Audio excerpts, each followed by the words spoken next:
All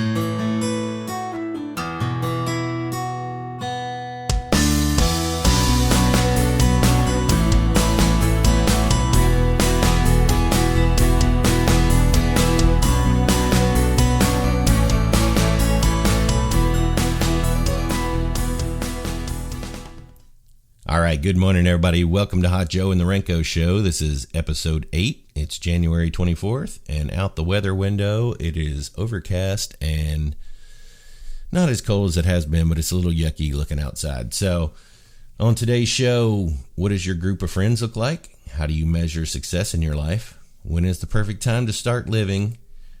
And we all run away from home. We're going to also do fun facts and the lyric challenge. I want to tell everybody thank you for supporting me, and please consider subscribing if you enjoy the channel, and ding that bell so whenever I put something up, you'll get a notification.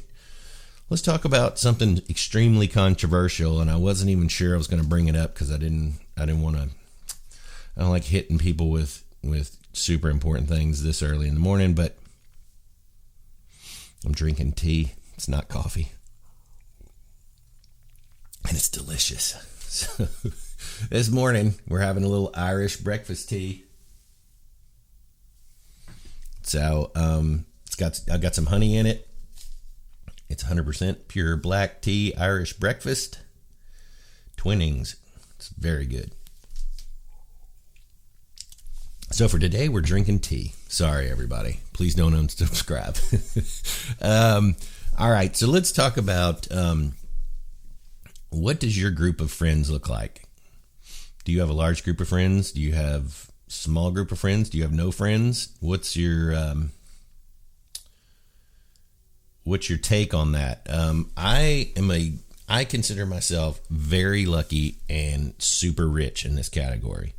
I have a lot of people in my life that I consider friends, and not just acquaintances, like very close friends that I would do anything for, and I feel like they would do the same. The kind of people that'll get up in the middle of the night to come help. So do you have that in your life? And it's hard to keep those relationships. You have to work at them. It's not something that you get and then it's like, oh, cool, I got all these friends. You have to invest in their life, and they have to invest in your life. And it's important that if you have friends who don't invest in your life and you seem to always be the person who's constantly making contact with them and constantly doing, well, maybe it's not that good of a friendship. Maybe it's a one-sided thing, and, stuff to think about. I have a lot of good friends that I don't see very often, but when I do see them, we just hit the ground running. I mean, we can get back into the same jokes. We can get into, I got a couple guys. Well, I have a bunch of friends in Virginia, but I have two guys and actually a girl in Virginia that are my really good friends, and they won't care if I said their names. It's Josh and Zach and Amanda. But then I have like Tim and Christy that are also there. And I'm not leaving anybody out on purpose. I can't name everybody's name, but I meet, I'll go there for Brewfest every year in November. And when I see those guys, they're my family, right? So we just hit the ground running. It's hilariously funny. We have a great time.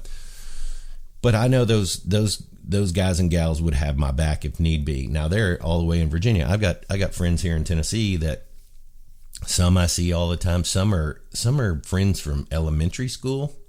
I've got some friends that I just met in high school. Others I met in college and have been in bands with, and consider them like super close friends. And I would do anything for them; they would do anything for me. So what does your group look like? And are you a good friend? Are you the person that always has to reach out to the other person, or do you let people reach out to you? And if you cultivate those things, they grow, and then you have lifelong, people. It makes me sad when I see people who get up in their older age and they don't have any friends, and it's just kind of a sad thing to me. But I value that. It's how I measure my success. I don't want to, when I die someday, which it's going to happen. None of us are getting out alive. Sorry. I didn't mean to, break it for you, but it happens. We're all gonna die. But I want people to, at my funeral, I don't want people to be like, oh, he's a great businessman, amazing, did this or did blah, blah. I want people to go, my life was better because I knew him. When he came into a room, I was happy to see him. He made me smile. He made my life better. That's it. That's all I care about, right? I don't care about how much money you make. I don't care. I just don't care about those things. I care about you as a person. And other than that, if you're successful, that's great. If you're struggling, that's fine. I'll help you. How do we get over that hump, right? So try to be a friend that's not a burden. Try to be a friend that's worth being a friend, right? And I have a lot of friends that I give advice to. They give advice to me. I'm a person who likes to do things. I don't. It's like this podcast. I was just like, I'm going to do a podcast. So I bought the equipment and just started doing a podcast. I know a lot of people who are procrastinators, and they just don't. They're like, well, the time's not right now, but I can't do it now. But I really want to do this, and when is the perfect time to start living your life? At some point, you have to put your foot down and go, well, it's like riding on the Trans-America Trail on my motorcycle. Well, I'm not going to be able to pick up a motorcycle if it falls over in the mud when I'm 80. More than likely not. My bike weighs like 390 pounds. All right. So, and loaded, it probably weighs more than that. So there's no time like the present. And I find that most people, when I tell them I'm going to do this or do that, are like, man, I wish I could do that. That would be fun. You can do that. It's America. You can do whatever you want to. The problem I think that happens is it's easier to make excuses of why I can't do something than it is to go, you know what? There's some hurdles here. I got to figure out how to save enough money to do this. I got to get time off work. I need to do. But if you make a list and you go, all right, money, I've got enough money to do it. Okay, time. Yep, I can do time off work. Yep. And then you go through it. And the next thing you know, you're doing it. I'm going to use my buddy Jamie as an example of this. So Jamie and I were friends in high school, but we weren't close friends. We knew each other. We were acquaintances. We got along. We'd be like, hey, what's up? We were both in high school band together. Well, I had gone through a rough divorce, and my dad had passed away, and so I was going through kind of a rough time, and Jamie had some relationship things going with him. I'm not going to get into that. That's his business. But he was kind of in a thing, and so we got together and started talking, and I don't even know, Jamie can probably tell me, I don't even know what got the whole thing started. But we just started talking, and I was telling him about doing the Trans-America Trail. He's like, man, I totally want to do that. And I was like, well, you should. And he goes, well, I can't. I don't have a motorcycle. And I was like, well, just go buy one. They sell them at the dealership. You go and you give them money and they give you a motorcycle. It's how it works. It's pretty simple. You can do it in about an hour. And he's like, well, but I did. I was like, well, you can buy this equipment and put that on there and get camping stuff and whatever. And then eventually he just said, no, I'm going to do it. Right. So the Trans-America Trail, if you don't know, there's videos on my channel you can watch, but it goes from North Carolina to Oregon, and about 80% of it is off-road. So you're riding in complete wilderness, and you're camping where there's no campsites. You're just camping in the wild. So first night, Jamie and I are riding on the actual Trans-America Trail. We find a little river.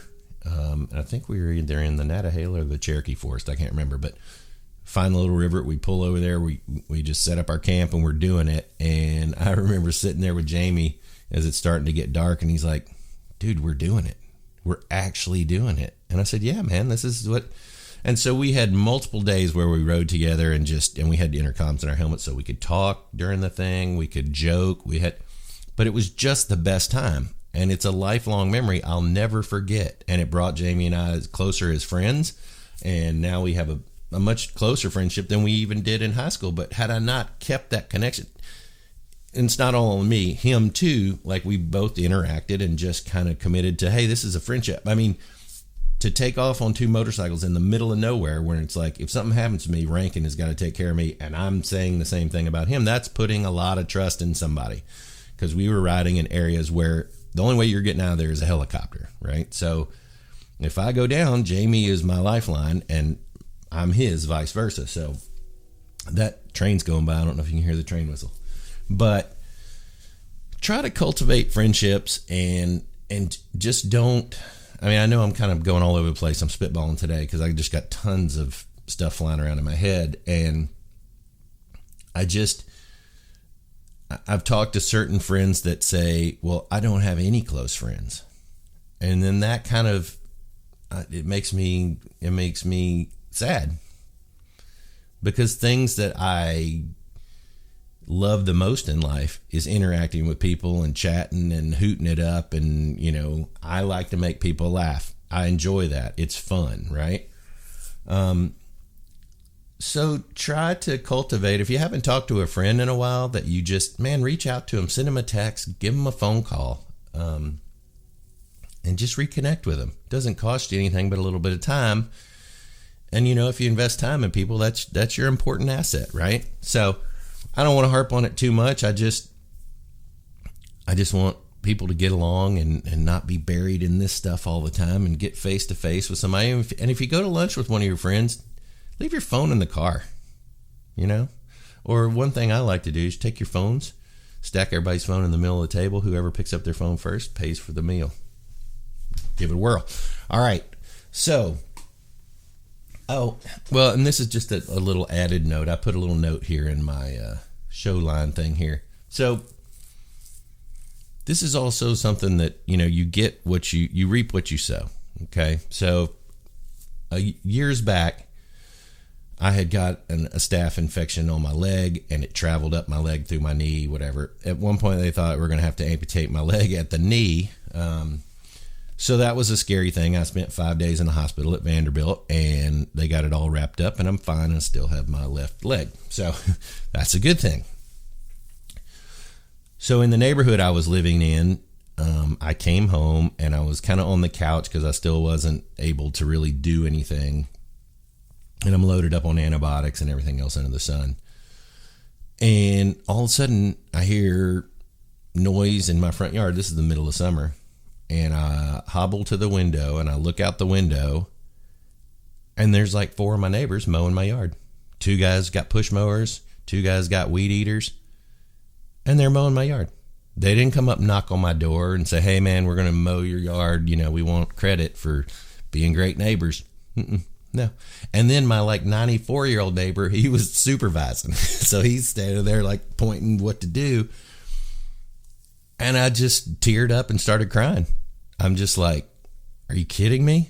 Right? So that's you reap what you sow. If you're nice to people, they'll be nice to you. And so try to cultivate those friendships. All right, we're at about 13 and a half minutes, so I need to keep moving.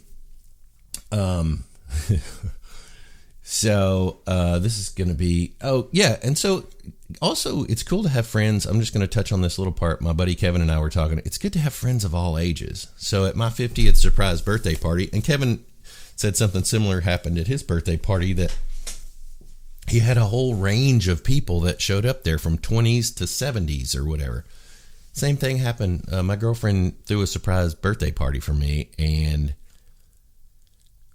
I mean, very close friends of mine, and they ranged from in their 20s to 60, 70, right? And it was kind of nice to look around the room, and all my friends are talking to each other and interacting, and it was just nice to see a collection of people that, just weren't one group. They weren't all musicians. They weren't all, construction guys. They weren't all it was people from all walks of life, and all, male, women, black, white, different. It was nice, right? So I don't know. It was a fun thing to see, and hats off to my girlfriend for putting together such an awesome 50th birthday party. All right, we're moving on.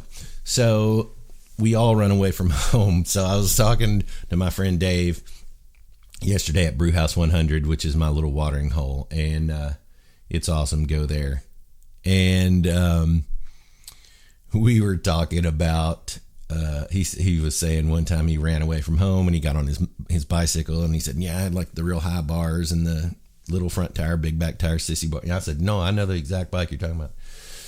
And he said he ran away from home and then he got a flat tire and then, had to call his dad and like, I'm coming back home. Sorry. Well, I had a similar back when I lived on Franwood in our first house I grew up in. So I would have been maybe second grade. I was at St. Mary's at the time, maybe even younger. I may have been first grade or something. I can't remember. But so one day I got mad about something. I was like, that's it. I'm leaving home. I'm leaving. So I packed this little suitcase I had. It was this little green suitcase that had like flowers or something. I don't remember. And so, I got the important stuff. I took some Play-Doh. I took some Army Men, some Hot Wheels cars. I'm not sure if I took any clothes or not, but I think I may have thrown some socks in. Zipped it up. And I was like, I'm out of here. And so my parents were like, well, all right, it's cold out there. Just, we'll bye. And so my brothers secretly, who are 3 and 6 years older than me, they're like, we'll watch him. It's fine. So they sneak out and it's night. Like it's dark. The street lights are on. So I go down to the end of the street and I sit down because I'm like, it's, the street. And then I got to go right or left. Big decision, right? I'm running away from home. I don't want to make the wrong decision at the first turn. So I sit on the curb and I remember these people coming walking by and they're like, oh, hey, what are you doing? And I'm like, I'm running away from home. And they're like, wow, it's really cold out. I mean, it's, hope you got a jacket. And they're like, evidently they saw my brothers like hiding in the bushes behind it. So they were like, well, okay, have a good night. And they just buggy on, right? So there's this little kid sitting under a street lamp on the corner, right? And so I can't remember if it was Doug or Todd. I have a feeling it was probably Doug, but came and sat next to me and said, hey man, it's kind of cold tonight. Why don't you come back and then you can like run away at another time? And he goes, and I think mom's making a pink lemonade icebox pie, which was my favorite thing to eat. It's like total sugar. It's pink lemonade and you mix it with Eagle brand milk and pour it into like a graham cracker crust deal. And it's a no bake. You just put it in the fridge. And so I was like, oh yeah, we're going home if I'm getting pie, So that concluded my running away. And after that, I decided, I'll stay for a while. So anyway, I thought I'd share that fun little story with you. All right, we're at 17 minutes. We're well over the 15. So let's get on with the lyric challenge. Bobby won yesterday again for No Doubt. He actually just chimed in here a few minutes ago. Nobody else had guessed. So he wins the super prize of I'm not sure what. But so lyric challenge today. Here we go. From father to son, the blood runs thin. See faces frozen still against the wind. The seam is split, the coal face cracked. The lines are long, there's no going back. Through the hands of steel and heart of stone, our Labor Day has come and gone. All right, that's your lyric challenge. All right, guys, sorry about that. I got a phone call right in the middle of that. So let's go on with fun facts of the day. North Korea and Cuba are the only places you can't buy Coca-Cola. No matter where you go, it's comforting to know you can always enjoy Coca-Cola, well, almost anywhere. While this fizzy drink is sold practically everywhere, it still hasn't officially made its way to North Korea or Cuba, according to the BBC. That's because these countries are under long-term U.S. trade embargoes. However, some folks say you might be able to snag a sip of the stuff if you try hard enough, although it'll typically be a lot more expensive than you would pay in the States and probably imported from a neighboring country such as Mexico or China. All right, let's do a couple of these inspirationals and then we're going to be done for the day. If you believe it will work out, you'll see opportunities. If you believe it won't, you will see obstacles. We talked about that a little bit earlier. There is only one thing that makes a dream impossible to achieve: the fear of failure. And the last one, change your life today. Don't gamble on the future. Act now without delay. All right, guys, I've enjoyed it. It's Friday. Thanks for being here. Thanks for listening. I love you guys, and we will see you. Oh, I forgot to mention it. We got a guest this weekend. He's coming on. Saturday will be the first airing of the weekend show, which is going to be different than this. This is not political. It's technically kid friendly. We don't, not a lot of language or anything like that. The weekend show is going to be whoever the guest is and kind of whatever they want to talk about to an extent. It won't be super raunchy, but it will be a more open adult discussion. Let's put it that way. So my buddy will be coming on. I don't know if that will come out Sunday because it's probably going to be long. It's going to be a longer format too. It's going to be kind of just, I don't know if any of you guys watch Joe Rogan or whatever, but it's going to be kind of open-ended to where, I'm going to let the person talk as much as they want. And so it could be an hour, it could be an hour and a half. I don't know. I'd like to keep it, in that range. It might be 30 minutes. Who knows? Different guests will be different things, but we're going to film the first one this Saturday, and hopefully I'll have it edited and hopefully up by Sunday. That's my goal anyway. All right, guys. Again, I love you. See you later. Have a great weekend. Try to be nice to somebody if you can do that. And as my pops used to say, you can't soar with eagles if you hang out with turkeys. So have a great day, everybody. Love you. Bye-bye.